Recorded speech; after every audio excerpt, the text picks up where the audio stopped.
नमस्कार दोस्तों, जानेंगे कैसे हुई थी तुलसी की उत्पत्ति। धार्मिक कथाओं के अनुसार कहा जाता है कि देव और दानवों द्वारा किए गए समुद्र मंथन के समय जो अमृत धरती पर मिला, उसी के प्रभाव से ही तुलसी की उत्पत्ति हुई। तुलसी मुख्यतः 3 प्रकार की होती है।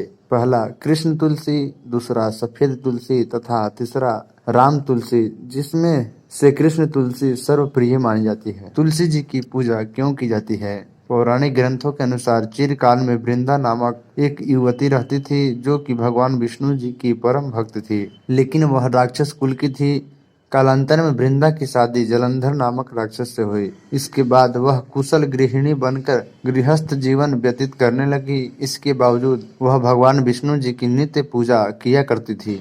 इसी दौरान एक बार देवताओं और दानवों के बीच भीषण युद्ध हुआ। इस युद्ध में जलंधर भी दानवों की तरफ से युद्ध करने लगे। उस समय वृंदा ने कहा कि हे स्वामी, आप युद्ध में जा रहे हैं और मैं पूजा करने जा रही हूँ। आप युद्ध और मैं तप करूंगी। इस तप में विष्णु जी से आपकी सलामती की प्रार्थना करूंगी। इसके बाद वृंदा विष्णु जी की तपस्या में लग गई। इस युद्ध में देवता जलंधर को हरा ना पाए। यह देख देवतागण विष्णु जी के पास जाकर अपनी याचना सुनाकर बोले, अब आप ही दो। विष्णु जी शालिग्राम पत्थर बन गए। इसके बाद विष्णु जी जलंधर रूप धारण कर वृंदा के पास पहुंचे।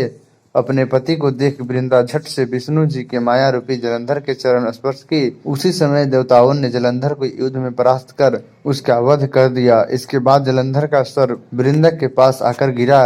यह देख वृंदा समझ गई कि उसके साथ छल किया गया। उसी समय वृंदा ने छली विष्णु जी को पत्थर होने का शाप दिया। इस शाप के फल स्वरूप विष्णु जी शालिग्राम पत्थर बन गए। वृंदा के शाप से तीनों लोकों में हाहाकार मच गया।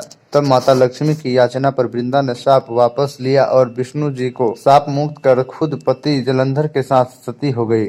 वृंदा के सती राख से एक पौधा का सृजन हुआ जिससे तुलसी कहा गया। कालांतर में विष्णु जी ने वृंदा को वरदान दिया कि मेरे साथ आपकी पूजा उपासना जरूर की जाएगी।